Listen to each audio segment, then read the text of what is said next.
Shri Sachchidananda Sadhguru Sainath Maharaj key జై. దైవంతో సహజీవనం శ్రీ రామకృష్ణుల సన్యాస శిష్యుల జీవిత చిత్రణలు. స్వామి శివానంద రామకృష్ణ మఠ సర్వాధ్యక్షులుగా వివేకానంద స్వామి 1901లో శివానంద స్వామిని రామకృష్ణ మఠ మిషన్ కార్యవర్గ సభ్యునిగా నియమించారు. శివానంద స్వామి 1910లో ఉపాధ్యక్షులైనారు. బ్రహ్మానంద స్వామి 1922లో మహాసమాధి చెందాక రామకృష్ణ మఠాధ్యక్షునిగా శివానంద స్వామి ఎన్నుకోబడినారు. అధ్యక్షునిగా గురుదేవుల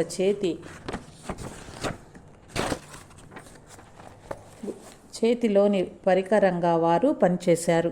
ఒకరోజు ఆయన ఈ విధంగా అన్నారు: గురుదేవులు అద్భుత నైపుణ్యం గల క్రీడాకారుడు. ఎటువంటి ఆటనైనా విలువలేని సాధారణ గవ్వతోనే గెలవగలరు. నా దగ్గరేమున్నది? నాకు జ్ఞానము లేదు, తెలివి లేదు. నేను వక్తను కాను, చూడటానికి బాగానూ ఉండను. అయినా తన పనికి పరికరంగా గురుదేవులు నన్ను ఉపయోగించుకుంటున్నారు. శివానంద స్వామి నమ్రత అద్భుతం. అంతకు మించి ఆయనకు గురుదేవుల పట్ల గల ప్రేమ, భక్తి, విశ్వాసం చాలా అరుదైనది. శివానంద స్వామి బేలూరు మఠంలోనే ఎక్కువ కాలం గడిపేవారు. కానీ అప్పుడప్పుడు ఇతర మఠ కేంద్రాలను సందర్శించి స్వాములను, భక్తులను ఉత్తేజపరిచేవారు. 1923 జనవరిలో శివానంద స్వామి వారణాసిలో 1920లో మరణించిన అద్భుతానంద స్వామి జ్ఞాపకార్థం వారణాసి రామకృష్ణ అద్వైతాశ్రమంలో నిర్మించబడిన భవన ప్రారంభోత్సవానికి వెళ్లారు. ఆ తర్వాత శివానంద స్వామి అలహాబాద్ సందర్శించి సోదర శిష్యుడు విజ్ఞానంద స్వామితో కొద్ది రోజులు గడిపారు. సోదర శిష్యులు ఇద్దరూ ఒకరి భావాలు ఒకరికి చెప్పుకొని తాము దక్షిణేశ్వరంలో గురుదేవులతో గడిపిన రోజుల మధుర స్మృతులు జ్ఞాపకం చేసుకున్నారు. ఒకరోజు ఆ ఇరువురు స్వాములు పడవలో గంగా యమున సంగమం సందర్శించారు. ఆ తర్వాత కళ్యాణానంద స్వామి ఆహ్వానం మేరకు శివానంద స్వామి కన్ఖల్ రామకృష్ణ మిషన్ కేంద్రాన్ని దర్శించారు. ఆయన అక్కడికి చేరిన 2 రోజులకు హిమాలయ పర్వత శ్రేణిపై మంచు కురిసింది. మంచుతో కప్పబడి ఉన్న ఆ పర్వతాల సుందర దృశ్యం చూసి శివానంద స్వామి ఎంతో సంతోషించారు. ఆయన ఈ విధంగా అన్నారు: కొద్ది సంవత్సరాలుగా నేను మంచును చూడలేదు. అందుచేత ఈ పర్వత ప్రభువు మహాశివుడు నా యందు కృపచే తన శ్వేత రూపము ధరించి నాకు దర్శనమిచ్చారు. ఓహ్, ఎంత అద్భుత దృశ్యము! మంచు లేకపోతే హిమాలయాలు చూడటానికి బాగా ఉండవు. ఒకరోజు ఆయన బ్రహ్మకుండము నందలి పవిత్ర జలంతో స్నానం చేసి భగవంతుని దివ్య స్తోత్రాలు పఠించారు. ఆ తర్వాత ఆయన పాత రోజులను ఈ విధంగా జ్ఞప్తికి చేసుకున్నారు: చాలా కాలం క్రితం ఈ ప్రాంతంలో మేము తీవ్ర సాధనలు చేసేటప్పుడు ఈ ప్రాంతమంతా జనసంచారం లేక దట్టమైన అడవిగా ఉండేది. ఎక్కడా జనసంచారమే కనిపించేది కాదు. ఇప్పుడు ఈ ప్రాంతం ఒక చక్కని నగరంలాగా అభివృద్ధి చెందింది.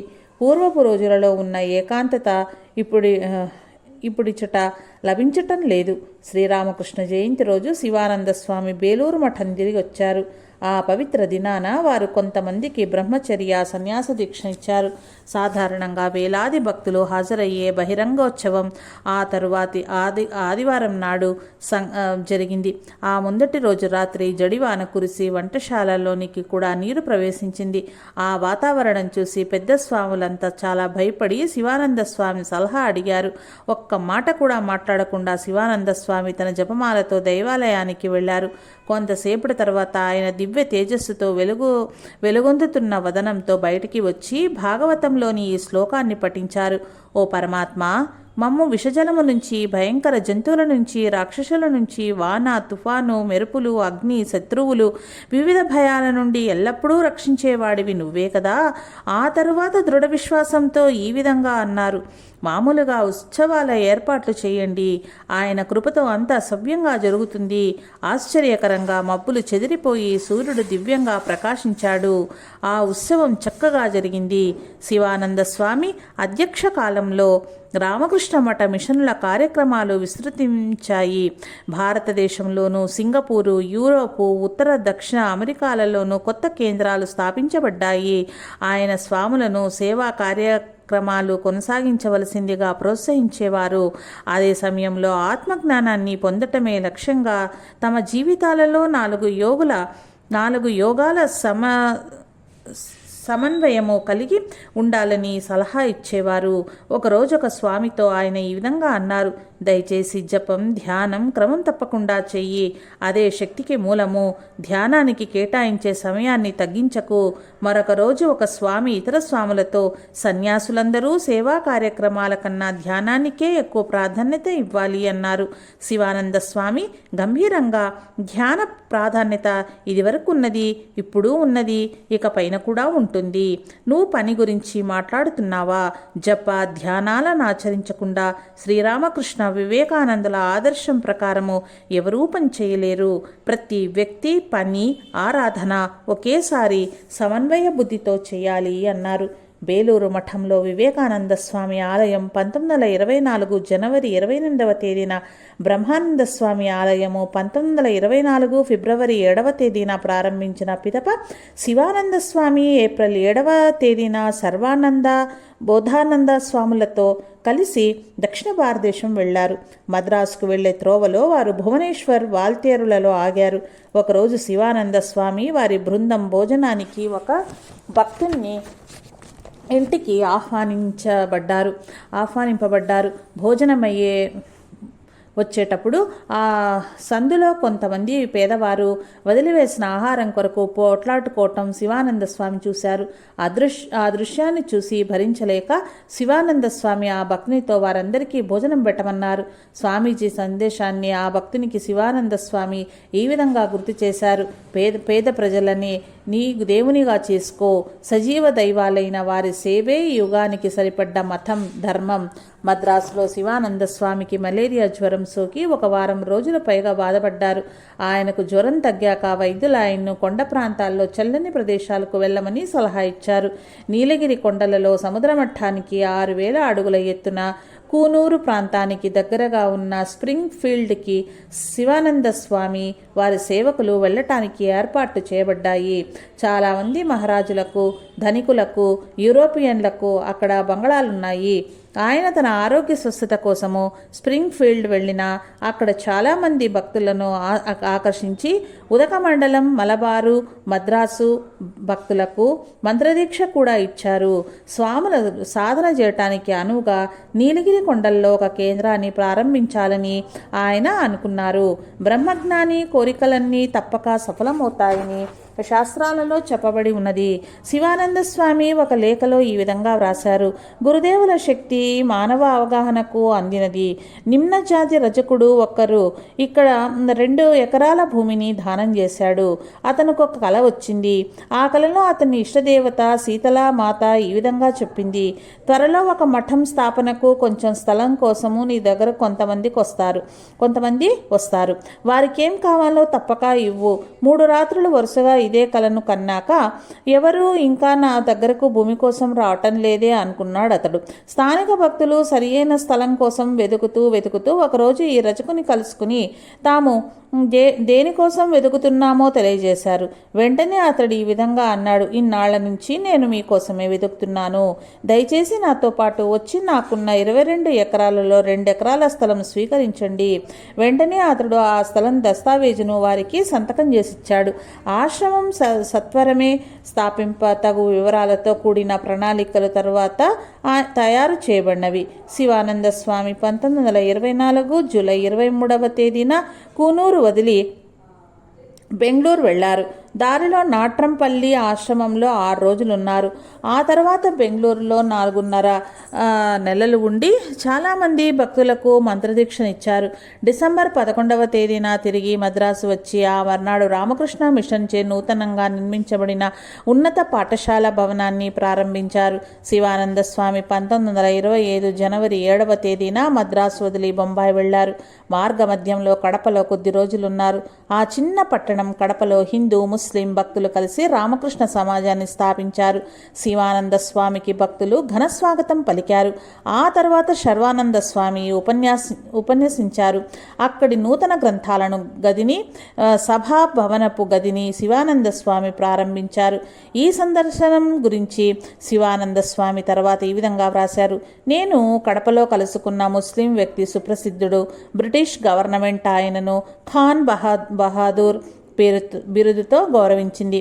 అతడు ఇస్లాం మతంలోని సూఫీ తెగకు చెందినవాడు. కానీ గురుదేవుల ఎడల అత్యంత భక్తి కలిగి ఉండేవాడు.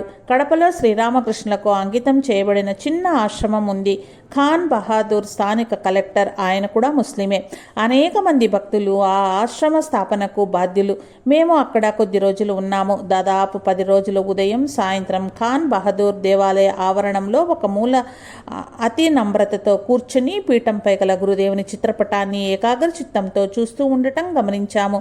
మహమ్మద్ ప్రవక్తయే మానవాళి శ్రేయస్సు కోసం శ్రీరామకృష్ణులుగా అవతరించారని ఆయన దృఢ విశ్వాసం. శివానంద స్వామి వారి బృందం జనవరి 12వ తేదీన బొంబాయి చేరుకున్నారు. ఆ రోజుల్లో రామకృష్ణ ఆశ్రమం బొంబాయి పశ్చిమ భాగంలో ఖార్ అనే ప్రాంతంలో అద్దె ఇంట్లో ఉండేది. శివానంద స్వామి వలన ఉత్తేజితులైన స్థానిక భక్తులు ఖార్లో 2 స్థలాలు కొన్నారు. ఫిబ్రవరి 6వ తేదీన నూతన ఆశ్రమానికి స్వామి శంకుస్థాపన చేసి ఈ విధంగా అన్నారు: రాబోయే కాలంలో ఇక్కడ జరపబోయే దైవ కార్యం ఘనమై విజయాన్ని సాధిస్తుంది. గురుదేవులు వారి పని వారు చేసుకుంటున్నారు. మనం పరికరాలు మాత్రమే. బొంబాయిలో శివానంద స్వామి ప్రతిరోజు చాలామంది భక్తులను కలుసుకునేవారు. కొందరు భక్తులకు మంత్రదీక్ష కూడా ఇచ్చారు. వివేకానంద స్వామి జయంతి ఉత్సవంలో పాల్గొన్న తరువాత స్వామి బొంబాయి వదిలి బేలూరు మఠం చేరుకున్నారు. దారిలో నాగపూర్లో ఆగి 1 వారం రోజులున్నారు. అప్పటికి నాగపూర్లో ఆశ్రమం లేదు. కానీ రామకృష్ణ వివేకానంద బోధనల పట్ల ఆసక్తి గల కొంతమంది భక్తులు ఒక కేంద్రాన్ని నిర్మాణానికే కొంత స్థలాన్ని కొన్నారు. కొత్తగా కొన్న ఆ స్థలంలో శివానంద స్వామి శంకుస్థాపన చేశారు. కొంతమంది భక్తులకు మంత్రదీక్షను కూడా ఇచ్చారు. దాదాపు 1 సంవత్సరం పాటు దక్షిణ భారతదేశం బొంబాయిలో పర్యటించి శివానంద స్వామి 1925 ఫిబ్రవరి 19న బేలూరు మఠం చేరుకున్నారు. ఈ కాలంలో ఆయన మఠ కార్యక్రమాలను స్థిరపరిచి నూతన కేంద్రాలను స్థాపింప ప్రయత్నించారు. ఆయన ఎక్కడకు వెళ్ళినా ఆయన తీవ్ర గంభీర ఆధ్యాత్మిక జీవనం, ఆకర్షణీయమైన వ్యక్తిత్వము ప్రజల మనస్సుల్లో ఉత్సాహం, ఉత్తేజం రేకెత్తించినవి. ఆయన సందర్శన ప్రసంగాల వలన ప్రభావితులై అనేకులు మఠంలో క్రొత్తగా బ్రహ్మచర్య సన్యాస దీక్ష స్వీకరించడం జరిగింది. రామకృష్ణ మఠంలో కర్మ, జ్ఞాన, భక్తి, రాజయోగాలు 4 సమన్వయంగా అనుష్ఠించబడతాయి. శివానంద స్వామి ఇతర స్వాములను ధ్యానానికి ఎక్కువ సమయం కేటాయించమని ఎల్లప్పుడూ ప్రోత్సహించేవారు. అదే సమయాన బాధిత మానవాళికి సేవ చేయమని ఉత్తేజపరిచేవారు. స్వాములకు ఆయన ఈ విధంగా జ్ఞప్తి చేసేవారు: పనులు బంధాన్ని కల్పిస్తనవటం సత్యమే. పనులు బంధాన్ని కల్పిస్తవనటం సత్యమే. కానీ గురుదేవులు, శారదాదేవి, స్వామీజీల ఈ సంస్థలందుకు భిన్నంగా ఉంటుంది. ఈ మఠం పూర్తిగా ఆధ్యాత్మిక సాధనలకే, వైరాగ్యం, తీవ్ర మనస్సులకు మాత్రమే పరిమితం కాదు. ఈ యుగపు మత పునరుద్ధరణే ఈ సంస్థ లక్ష్యము. ఇక్కడ ప్రతి ఒక్కరూ కర్మతో పాటు ధ్యానం చేయాలి. మా గురుదేవుల ప్రత్యక్ష శిష్యుల ఆదేశానుసారం పనిచేసేవారు ఎన్నడూ బద్ధులు కారు. గురుదేవులే స్వయంగా వారి బాధ్యత స్వీకరిస్తారు. వేదాంత సిద్ధాంతం ప్రకారము మానవుల నిజతత్వము క్రియారహితమైన ఆత్మయే. అది కర్మచేత పొందగలిగినది కాదు. కొంతమంది మనం కర్మ ఏదీ చేయకపోతే ఆత్మలో సుస్థిరంగా ఉండగలుగుతామని భావిస్తారు. కానీ ఆ భావం సరైనది కాదు. నిస్వార్థ కర్మ మనసును పవిత్రం చేస్తుందని, ఆ తరువాత ఆధ్యాత్మిక సాధనలు మనసును ఏకాగ్రం చేస్తాయని, పవిత్రం ఏకాగ్రం అయిన మనస్సు చివరకు ఆత్మానుభూతిని పొందగలదని వేదాంత సంప్రదాయం చెబుతోంది. శివానంద స్వామి ఒక స్వామికి ఈ విధంగా వ్రాశారు: పరమాత్మ నీకు ఆనంద శక్తిని, ఉత్సాహాన్ని ప్రసాదించుగాక. ఆశ్రమం తప్పక అభివృద్ధి చెందుతుంది.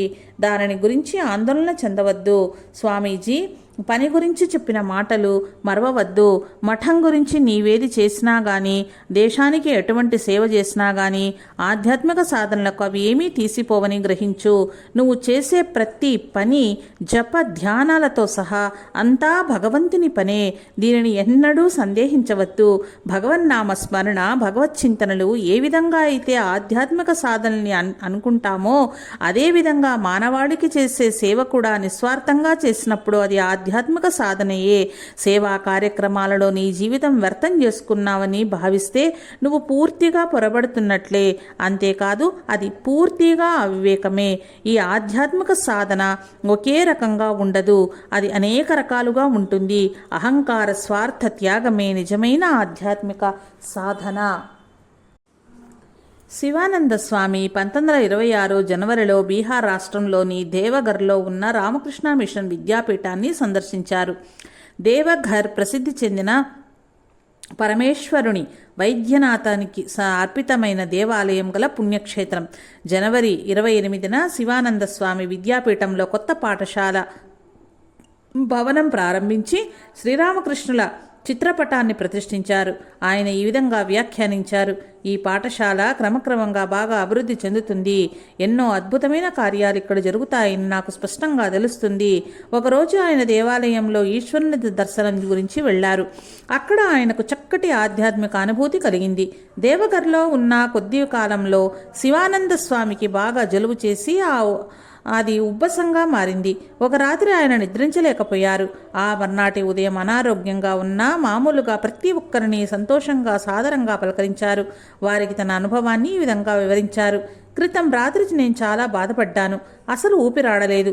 జలుబు వలన ముక్కులు దిబ్బడ చేశాయి. ఆయాసం చాలా ఎక్కువగా వచ్చింది. కూర్చున్నా, వాలినా, పడుకున్నా, ఏ విధంగా ఉన్నా సుఖం అనిపించలేదు. క్రమంగా ఇంద్రియాలన్నీ పనిచేయటం మానేస్తాయేనని, ప్రాణం శరీరాన్ని వదిలి వెళ్తుందని అనిపించింది. ఏం చెయ్యాలో తెలియక ధ్యానం ప్రారంభించాను. చాలా కాలం నుంచి అలవాటు ఉన్నందువలన నా మనసు వెంటనే ధ్యానంలోకి మళ్ళింది. అప్పుడిక ఏ నొప్పి, బాధ అనిపించలేదు. మనస్సు నెమ్మదిగా శాంతించింది. బాహ్య ప్రపంచపు ఒత్తిడులు, గందరగోళం అక్కడికి చేరలేకపోయాయి. ఆ స్థితిలో కొద్దిసేపు ఉన్న తరువాత నా మనస్సు మరలా బాహ్య ప్రపంచానికి మరలింది. ఆతృతతో ఒక స్వామి, అదేమి స్థితి మహారాజ్ అని అడిగారు. శివానంద స్వామి సమాధానంగా, అది ఆత్మానుభూతి అన్నారు. శివానంద స్వామికి కలిగిన అనుభూతికి కఠోపనిషత్తులో చెప్పబడిన ఈ శ్లోకం ప్రమాణంగా నిలుస్తుంది. అంగుష్ట మాతృడైన పురుషుడు ఆత్మస్వరూపంగా అందరి హృదయాలలో ఉన్నాడు. ఒక గడ్డెపోచలోని సుకుమారమైన పోచను విడదీసినట్లుగా నిశ్చలతతో స్థిరంగా శరీరం నుంచి ఆత్మను విడదీసినట్లయితే ఆత్మ ప్రకాశవంతంగా అమృతోపానంగా వ్యక్తమవుతుంది. దేవఘర్ నుంచి బేలూరు తిరిగి వెళ్లే త్రోవలో శివానంద స్వామి బీహార్లోని జిమ్ తారా అనే చోట ఆగారు. అక్కడ రామకృష్ణ మఠ విశ్రాంతి కేంద్రం ఉంది. కొత్తగా నిర్మించబడిన మందిరంలో శివానంద స్వామి శ్రీ రామకృష్ణ చిత్రపటాన్ని ప్రతిష్ఠించి అక్కడ కొన్ని రోజులున్నారు.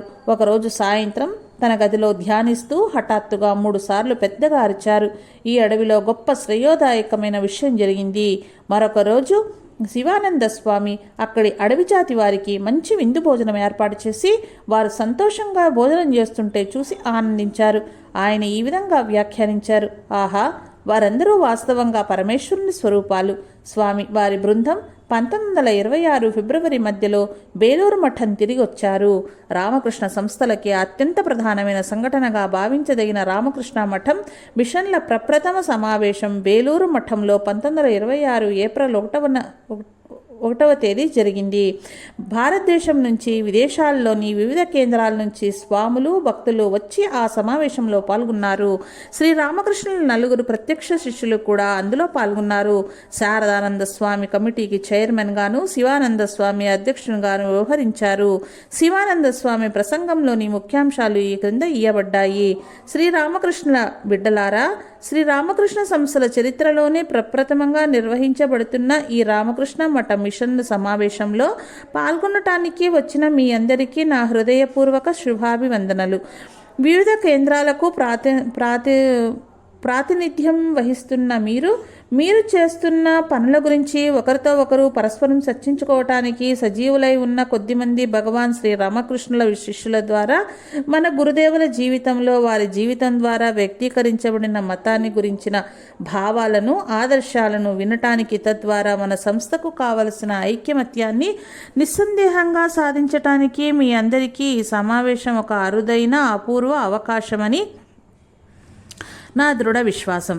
శ్రీరామకృష్ణుల బిడ్డలారా, పరమాత్మ ఈ ప్రపంచంలో ఉన్నంత కాలము మన సంస్థ కూడా ఉంటుందని నాకు జీవితంలో గల కొద్ది అనుభవం నుంచి తెలియజేస్తున్నాను. ఉదారత, పవిత్రత, నిస్వార్థత ఇవే మన సంస్థకు మూలాధారమైన అంశాలు. స్వార్థం కనుక పరమార్థమయమైపోతే మానవులచే నియమించబడిన ఈ శాసనాలు కానీ నిబంధనలు కానీ సంస్థను నాశనం నుండి రక్షించలేవు.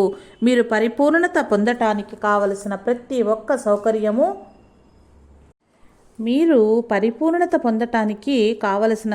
ఒక్క సౌకర్యము మీకు అందజేస్తున్నా. ఈ మఠం యందు మొక్కవోని భక్తిని కలిగి ఉండి పరిపూర్ణత నొంద కృషి చేస్తే ఈ సంస్థ అభివృద్ధిలో మీరు పాలు పంచుకొని మీ వంతు సహాయం అందించిన వారవుతారు. ఈ మఠం కొరకు స్వామీజీ తన రక్తాన్ని చిందించారు. ఆయన ఆత్మ ఇంకా మన చుట్టూ తిరుగుతూ ఉన్నది. ఈ మఠం సాక్షాత్తు శ్రీరామకృష్ణ శరీరమే. మనకంటే ముందర భౌతిక శరీరాలన్నీ వదిలి వెళ్ళినా వారందరూ ఆత్మ శరీరులై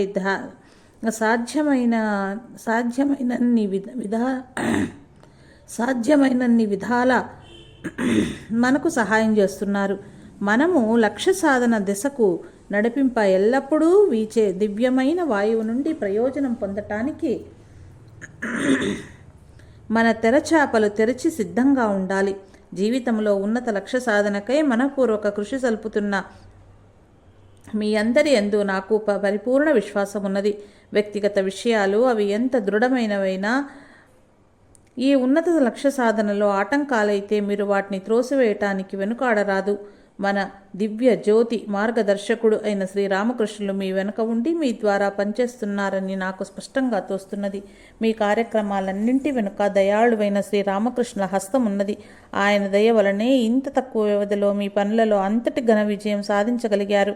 మన ప్రభువుల యందు విశ్వాసం ఉంచి ప్రతి ఒక్కరూ ఈ విధంగా భావించండి. నేనెక్కడ ఉన్నానో అక్కడే నిలిచి ప్రపంచాన్ని కదిలించి వేస్తాను. తాత్కాలిక అపజయాలచే నిరుత్సాహపడకుండా ఆందోళన చెందకుండా ఉండమని ఇచ్చట సమావేశమైన వారందరికీ నా మనపూర్వక విన్నపము. అపజయాలే విజయ సోపానాలు. జయాపజయాలను సమంగా పరిగణిస్తూ శ్రీ గురుదేవుల యందు అచంచల విశ్వాసంతో పనిచేస్తే చివరకు గెలుపు మీదే అవుతుంది. మీ శరణాగతి సంపూర్ణంగా శరణాగతి అవ్వాలని మాత్రమే నేను ప్రార్థిస్తాను. విల్లు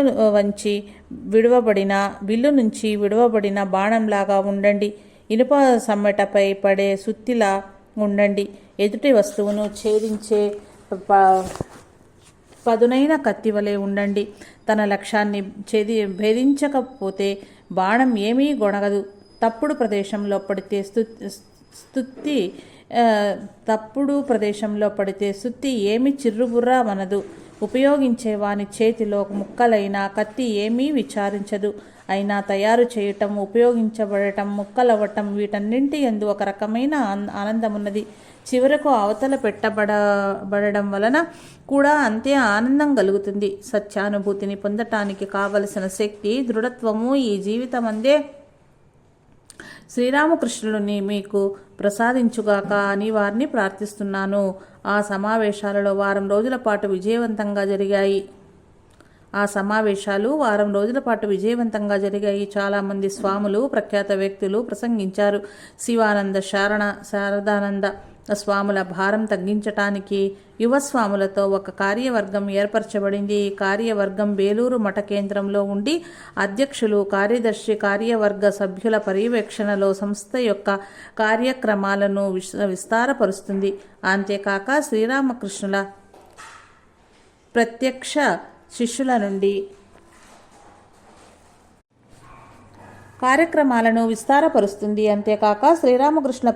శిష్యుల నుండి యువతరం వారు సంప్రదాయాన్ని స్వయంగా తెలుసుకోవటం, దానిని తర్వాతి తరాల వారికి అందచేయటం కూడా అత్యంత ప్రాధాన్యంగా భావించబడింది.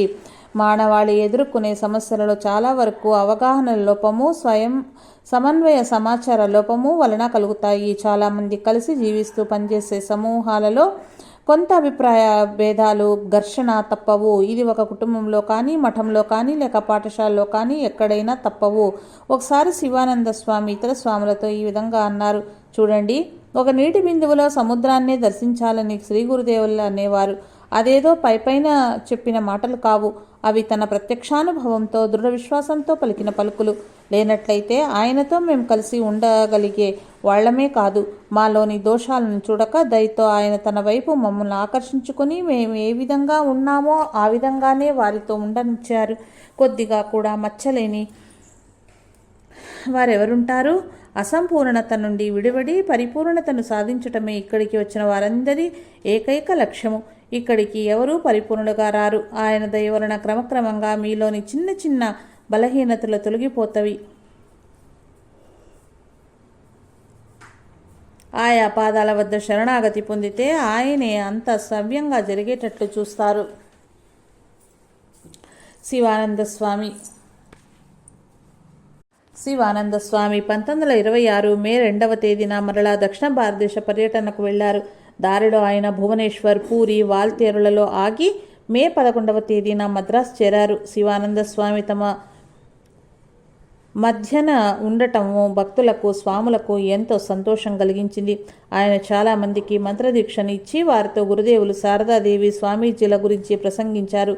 జూన్ 4వ తేదీన స్వామి ఉదక మండలం వెళ్ళి అచట తిరుపతి దేవాలయ మహంతు పీఠాధిపతి భవనంలో ఉన్నారు. ఆయన ఈ విధంగా అన్నారు: ఇక్కడి ఆధ్యాత్మిక వాతావరణం చాలా ఉన్నతంగా ఉంది. మనసు సహజంగా అప్రయత్నంగా అనంతం వైపు మరలుతోంది. అక్కడ ఉన్న కాలంలో చాలా సమయం ఆయన అంతరవలోకనాచిత్తులై మరొక ప్రపంచంలో జీవిస్తున్నట్లుగా ఉన్నారు. ఆయన మనస్సు ఎక్కడ ఉన్నదో ఈ క్రింది సంభాషణ ద్వారా అర్థమవుతుంది. ఇంతకు ముందు రోజు నేను ఇక్కడ మౌనంగా నీలగిరి పర్వతం శ్రేణిని తిలకిస్తూ కూర్చున్నాను. నాకొక అనుభూతి కలిగింది. నా శరీరం నుంచి దివ్య తేజస్సుతో ఒక రూపం వెలువడింది. అది క్రమక్రమంగా పెరిగి పెరిగి ఈ ప్రపంచాన్నంతా నింపివేసింది. గురుదేవులే నా పరమాత్మ. వారే ఈ విశ్వమంతా వ్యాపించి ఉన్నారు. ఈ దృశ్య ప్రపంచమంతా వారి భగవంతునిలో 4వ వంతు మాత్రమే. వారిలోని మిగిలిన 35వ వంతు అమృతతత్వపు భాగం దివ్య ప్రదేశంలో ఉన్నది. పురుష సూక్తం. ఒకరోజు శివానంద స్వామి ఆయన సేవకుడు షికారుకని వెళ్లారు. త్రోవలో శివానంద స్వామి క్రైస్తవ మత ప్రచారకులైన ఒక పాశ్చాత్య వనితను చూసి శుభోదయం అని హృదయపూర్వకంగా అభివాదం చేశారు. కానీ ఆమె ఆయనకొక తిరస్కార దృష్టితో చూసి ముఖం తిప్పుకొని అభివాదం చెయ్యకుండా ఆ చెట్టుండి వెడల్పోయింది. నీలగిరి కొండల్లో పేదల మధ్య రామకృష్ణ మిషన్ పనిచేయటం వలన ఆమె ఆ విధంగా కోపగించింది. స్వామితో ఉన్న సేవకుడు చాలా బాధపడి, మహారాజ్, మీరెందుకు ఆమెకు అభివాదం చేశారు? మిమ్మల్ని అవమానించి ఆమె వెళ్ళిపోయింది అన్నారు. అందుకు సమాధానంగా శివానంద స్వామి, పర్వాలేదు, అన్ని దేశాల స్త్రీలను గౌరవించాలి. ప్రపంచమందలి స్త్రీలందరిలో జగజ్జనని అభివ్యక్తం అవుతుంది. ఉదక మండలంలో నూతన ఆశ్రమ భవనాన్ని శివానంద స్వామి 1926 సెప్టెంబర్ 24వ తేదీన ప్రారంభించారు. ఆయన అక్కడ ఉన్నప్పుడు చాలామంది భక్తులను కలుసుకున్నారు. ఆ తర్వాత ఆయన ఈ క్రింది సంఘటన తెలిపారు: ఒక సంవత్సరం నేను నీలగిరి పర్వతాలు సందర్శించాను. నేను అక్కడ ఉన్నానని తెలుసుకుని సుదూర ప్రాంతమైన బొంబాయి నుంచి ఒక ముస్లిం వైద్యుడు కుటుంబంతో సహా నన్ను చూడటానికి వచ్చాడు. ఆయన గురించి విచారించగా బొంబాయిలో ఆయన పేరుగాంచిన వైద్యుడని, ఇంగ్లాండ్లో విద్యాభ్యాసం చేశాడని, ఆయన వైద్య వృత్తి చాలా బాగా జరుగుతున్నదని తెలుసుకున్నాను. అందమైన భార్య, 2 కుమారులు కూడా ఆయనతో పాటు వచ్చారు. మాటల సందర్భంలో ఆ వైద్యుడు నాతో ఇలా చెప్పాడు: మేము మీ దర్శనం కోసం వచ్చాము, కానీ నా భార్య మీతో మాట్లాడాలని చాలా ఆదుర్దగా ఉంది. ఈ మాటలు అంటూ ఆయన పక్క గదిలోకి వెళ్ళాడు. ఆయన భార్య నాకు అమిత భక్తితో వందనం చేసి తన ఆధ్యాత్మిక జీవితం గురించిన ఎన్నో ఆంతరిక విషయాలను తెలియచేసింది. బాల్యం నుంచి ఆమె కృష్ణ భక్తురాలు. ఆమె బాలకృష్ణుని పూజిస్తుంది. అప్పుడప్పుడు బాలకృష్ణుని దర్శనం పొందేది. గురుదేవుల జీవిత చరిత్ర, బోధల చదివాక ఆయన ఎడల ఆమెకు అపార భక్తి కలిగింది. తన ఇష్టదైవమైన కృష్ణుడై శ్రీరామకృష్ణులుగా జన్మించారని ఆమె దృఢ విశ్వాసము. ఆమెకు గురుదేవుల ఎడ అత్యంత ప్రేమ, భక్తి కలవని గ్రహించాను. ఆమె తన ఆధ్యాత్మిక సాధనల యందు తీవ్ర ఆసక్తి కలిగి ఉన్నది. ఆమెను గురుదేవులు ఎన్నో రీతులా ఆశీర్వదించారు. నా నుంచి సెలవు కొనేటప్పుడు సాష్టాంగ ప్రణామం చేసి ఈ విధంగా అన్నది: దయచేసి నా శిరస్సును మీ హస్తంతో స్పర్శించి ఆశీర్వదించండి. శ్రీరామకృష్ణ సాంగత్యం పొందే మహద్భాగ్యం మీకు లభించింది. అంతేకాక వారు మిమ్మల్ని ఆశీర్వదించారు. శ్రీరామకృష్ణును స్పర్శించిన ఆ దివ్య హస్తాలతో దయచేసి నా శిరస్సును స్పర్శించండి. ఓహ్, ఆమె ఎంతగా విలపించింది. నాలో నేను పదే పదే అనుకున్నాను: జై ప్రభు, జై ప్రభు, నీ శక్తి అమోఘం, దివ్యమైనది, ధన్యమైనది. 5 మాసాలు ఉదక మండలంలో గడిపాక శివానంద స్వామి బెంగళూరు, మద్రాస్, నాట్రంపల్లి సందర్శించి చివరకు డిసెంబర్ 22వ తేదీన బొంబాయి చేరుకున్నారు. 2 ఏళ్ల క్రితం వచ్చినప్పుడు ఆయన ఒక అద్దెంట్లో ఉన్నారు. కానీ ఇప్పుడు ఈ కేంద్రానికి సొంత భవనం, దేవాలయం నిర్మించబడ్డాయి. శివానంద స్వామి దేవాలయంలో శ్రీరామకృష్ణ చిత్రపటాన్ని ప్రతిష్ఠించారు. అచటి ఆశ్రమ కార్యక్రమాలను పరికించి ఆయన చాలా సంతోషించారు. తిరిగి బేలూరు మఠం వెళ్లే త్రోవలో నాగపూర్లో ఆగారు. ఆయన పవిత్ర సత్సంగం వలన స్థానిక భక్తులు ఉత్తేజితులై నూతన ఆశ్రమ నిర్మాణాన్ని త్వరితంగా చేసాగారు. ఆయన తిరిగి బేలూరు మఠం 1927 ఫిబ్రవరి 22వ తేదీన చేరారు. శివానంద స్వామి ఆరోగ్యం క్షీణించసాగింది. ఉబ్బసంతో పాటు అధిక రక్తం పోటుతో ఆయన బాధపడసాగారు. కానీ ఆయనకు విశ్రాంతి సమయమే దొరికేది కాదు.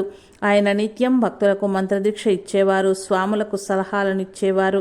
అంతేకాక ఇతరులు పరిష్కరించలేని సంస్థాగత సమస్యలను ఆయన చక్కగా దిద్దేవారు. ఆగస్టు 1927లో రామకృష్ణ సంస్థ కేంద్ర కార్యదర్శి శారదానంద స్వామి గుండెపోటుతో మరణించారు. శివానంద స్వామి శోక సముద్రంలో మునిగిపోయారు. ఆయన ఆరోగ్యం మరింత క్షీణించింది. వైద్యులు ఆయనను చల్లటి ప్రదేశంలో విశ్రాంతి తీసుకోమని సూచించారు. ఒక సంపన్న భక్తుడు బీహార్లోని మధురపూర్లో గల తన భవనం షేట్ విల్లాలో ఉండమని ఆహ్వానించాడు. ఆ ప్రదేశం ఆరోగ్యవంతమైన వాతావరణానికి, మంచినీటికి ప్రసిద్ధిగాంచింది. ఆ ప్రశాంతత వాతావరణంలో ఆ గృహంలో స్వామి 2 నెలలు ఉన్నారు. వారి ఆరోగ్యం చాలా వరకు మెరుగైంది. శివానంద స్వామి 1927 నవంబర్ 27వ తేదీన వారణాసి వెళ్లారు. అదే ఆయన చివరి సందర్శనం. రామకృష్ణ అద్వైతాశ్రమంలో ఆయన దాదాపు 2 నెలలు ఉండి చాలామంది భక్తులకు మంత్రదీక్ష ఇచ్చారు. వారణాసిలో శివానంద స్వామి అతి ఉన్నత భావావేశ స్థితిలో ఉన్నారు. ఒకనాటి ఉదయం 2 ఆశ్రమాలకు చెందిన స్వాములు అభివాదం వచ్చినప్పుడు స్వామి వారితో ఈ విధంగా అన్నారు: చూడండి, క్రితం రాత్రి నాకు చాలా మనోజ్ఞమైన అనుభవం కలిగింది.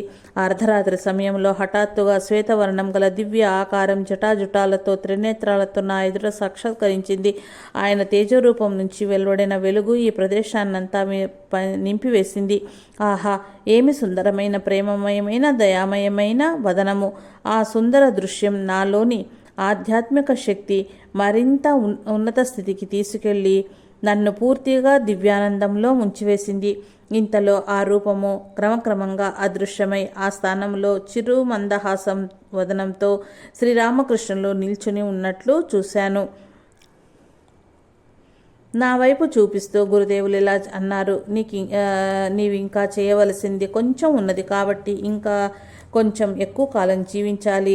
గురుదేవులు ఈ మాటలు చెబుతూ ఉండగా నా మనసు సాధారణ స్థితికి వచ్చింది. శరీరం మామూలుగా పనిచేయటం ప్రారంభించింది. ఇదంతా ఆయన ఇచ్ఛ. నేను ఒక ఆనందమయ స్థితిలో ఉండిపోయాను. గురుదేవులు విశ్వనాథుని కన్నా అన్యం కాదు.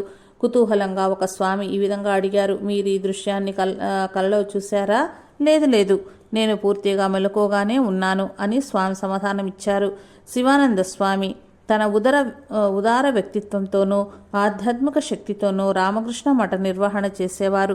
వారణాసిలో ఒక సాయంత్రం ఒక బ్రహ్మచారి శివానంద స్వామి ఆదేశాల ప్రకారం పనిచేయటం తనకిష్టం లేదని వ్యక్తపరిచాడు. ఆ బ్రహ్మచారి ఆ తరువాత పశ్చాత్తాపపడి ఈ విధంగా క్షమాపణ చెప్పాడు: మహారాజ్, నాకు ఏది మంచిదో మీకొక్కరికే తెలుసు. మీరేది చేయమంటే అది చెయ్యటానికి నేను సిద్ధము. అతి సౌమ్యంగా శివానంద స్వామి అన్నారు: మంచిది, నువ్వు సరిగ్గా అర్థం చేసుకున్నావు.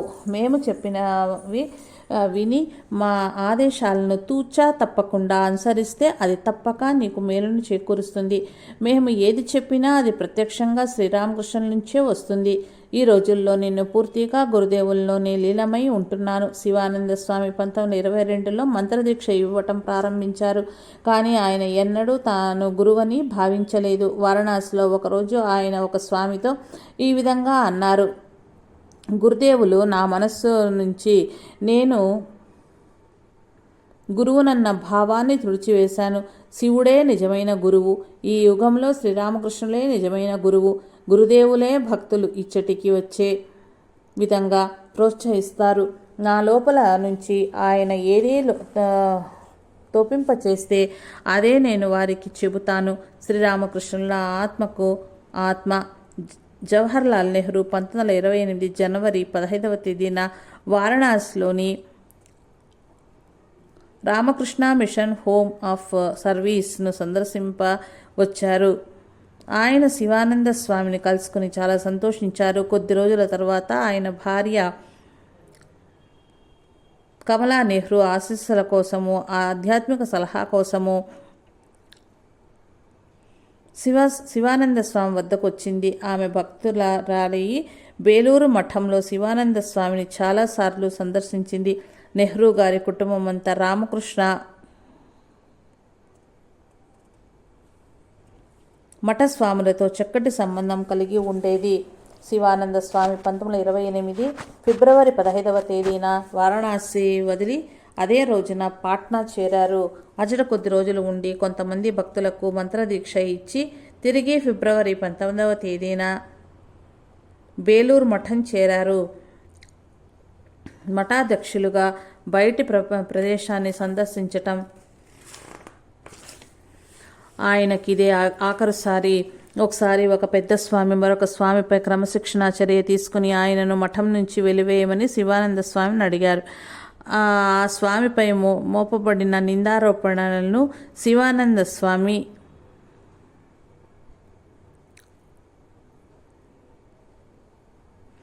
శ్రద్ధగా విని ఆ తర్వాత ఆ పెద్ద స్వామిని ఆయనతో 1-2 మంచి గుణాలు లేవా అని అడిగారు.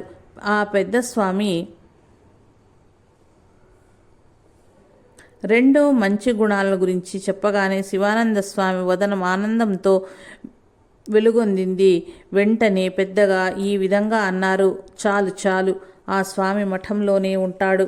మరొకసారి శివానంద స్వామి ఇతర స్వాములతో ఈ విధంగా అన్నారు: మీరు ఊరికే మాట్లాడటం వల్ల, గద్దించటం వల్ల ఎవరిని సంస్కరించలేరు. మీలో ఆధ్యాత్మిక శక్తి ఉంటే వారిలోని అంతర్గత సంస్కారాన్ని మార్చి వారిని సరియైన మార్గం వైపు మరలించండి. భగవంతునితో సంభాషించి వారిని సంస్కరించమని ప్రార్థించండి.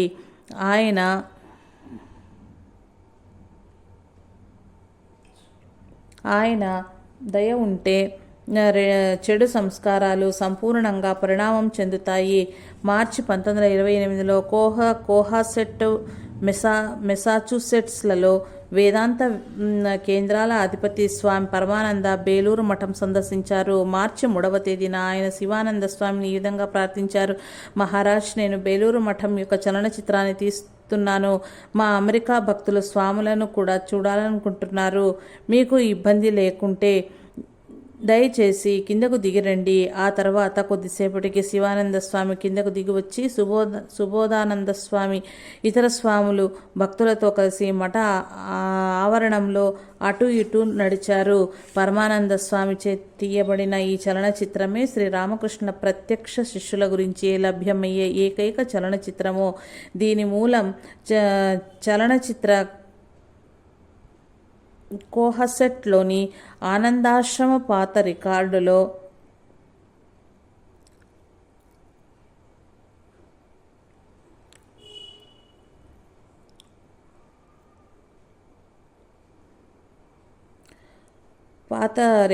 ఉంది. అయినా అది సెయింట్ లూయిస్లోని వేదాంత సొసైటీ వారిచే నిర్మించబడిన రామకృష్ణ ఒక డాక్యుమెంటరీ అనే వీడియోలో చేర్చబడింది. ప్రఖ్యాత ఫ్రెంచ్ రచయిత రొమారోలా 1920వ సంవత్సరం చివరిలో శ్రీరామకృష్ణ స్వామి వివేకానందుల జీవిత చరిత్రను వ్రాయనారంభించారు.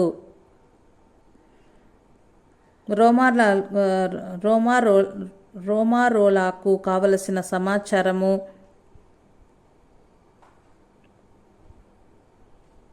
అంతా అందించి సహాయం చేయవలసిందిగా అశోకానంద స్వామి శివానంద స్వామిని నియమించారు.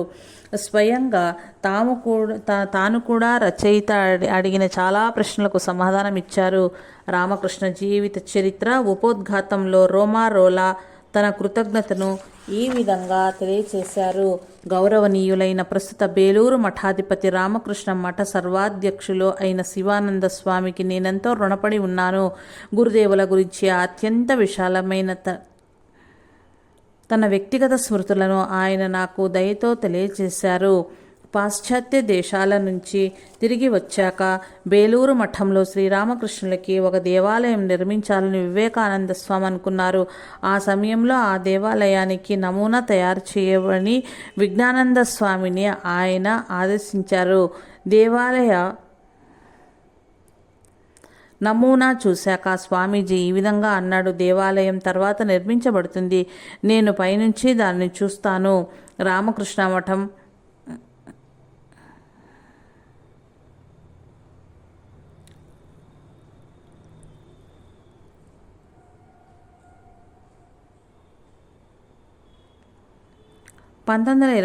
ప్రారంభంలో శివానంద స్వామి చేత దేవాలయ శంకుస్థాపన చేయించాలని అంతిమ నిర్ణయం తీసుకున్నారు.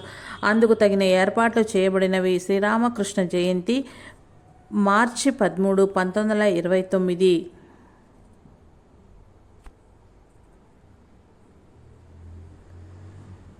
మార్చి 13, 1929 రోజున అభేదానంద స్వామి, విజ్ఞానంద, మా ఇతర స్వాములు భక్తుల సమక్షంలో శివానంద స్వామి దేవాలయ శంకుస్థాపన చేశారు. గురుదేవుల ప్రత్యక్ష శిష్యులైన విజ్ఞానంద స్వామిచే 1938 జనవరి 14వ తేదీన బేలూరు మఠంలోని శ్రీరామకృష్ణ దేవాలయం సంప్రోక్షణ గావించబడింది. జై సాయి మాస్టర్.